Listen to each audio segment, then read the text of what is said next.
Hello guys, welcome back again sa ating YouTube channel, no, The Action Man. Una sa lahat, may galab shoutout po sa lahat ng mga kakamping at sa mga hindi man mga kakamping. Kung interesado ka sa videong ito, patapusin mo na hanggang dulo at huwag nyo nang kalimutan na i-like at i-share ang ating video para malaman naman ng iilan sa ating mga kababayan na nagtutulog-tulugan sa katotohanan.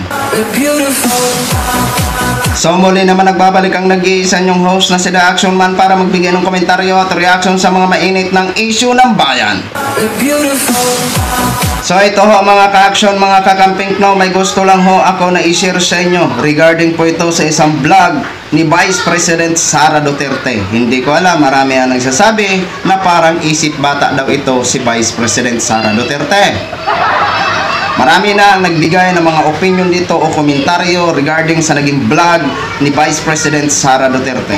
Balikan lang ho natin konti ang pagkakaiba ni dating Vice President Attorney Leni Robredo. Noong naging partner ni dating Pangulong Duterte at naging partner vice ito si Attorney Leni Robredo.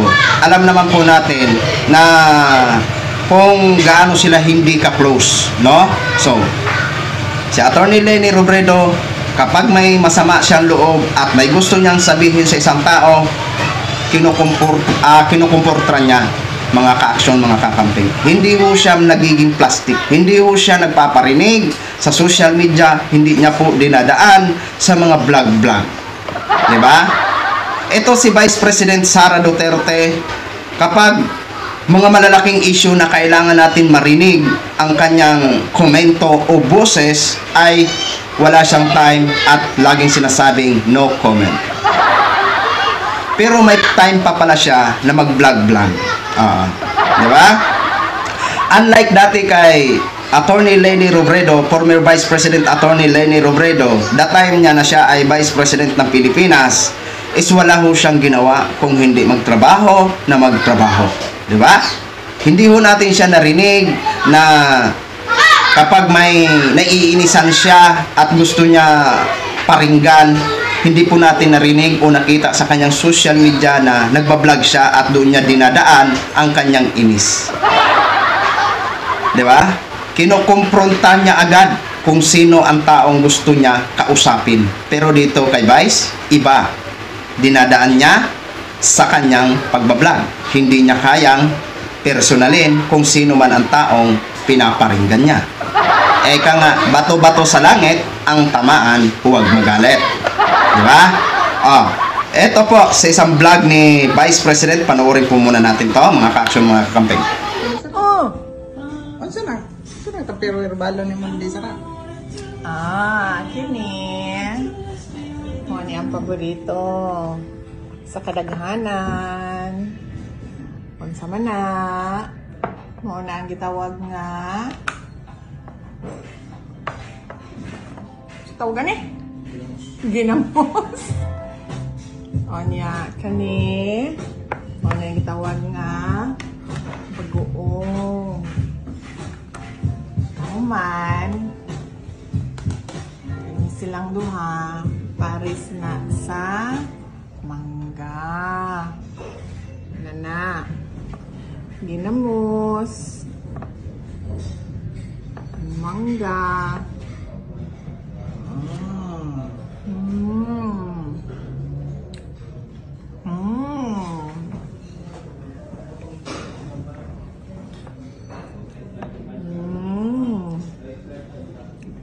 Kabalo mo unsay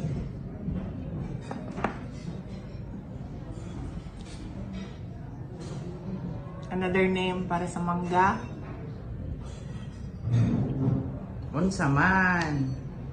Ang tawag ano niya? Manggagamit. Manggagamit. So yun na ho mga ka-action, mga kakamping, no, napakinggan na po natin at narinig na ho natin. Mangga, ginamos, bagoong, at ang partner ng mangga ay yung bagoong. Ano daw ang another name ng mangga? Manggagamit. Manggagamit. Sino ba ang pinaparinggan ni Vice President Sara Duterte? Yan ang magiging exam natin ngayon sa programang ito. I-comment nyo kung sino ang taong pinaparinggan niya. I-comment nyo ang inyong mga sagot dyan, ha? Manggagamit. Marami salita ang mangga. Manggagawa. Manghahakot. Mang-aawit. Di ba? Oh. Di ba? Ang matindi, manggahakot. Guys, una-una, noon namigay ka din ng pulburon sa bata na kung saan kasagsagan nun ng mainit na issue sa pulburon regarding sa mga binabato ng iyong mga taga-suporta dito sa kasalukuyang administrasyon. Guys, sana maging professional ka naman po. Kung may galit ka sa tao, harapin mo. Kumprontahin mo. Vice President ka eh. Deputy Secretary ka eh. Di ba? Hindi maganda tingnan yung mga ganyan na nagpaparinig ka lang. Eh, anong tawag mo? Di ba?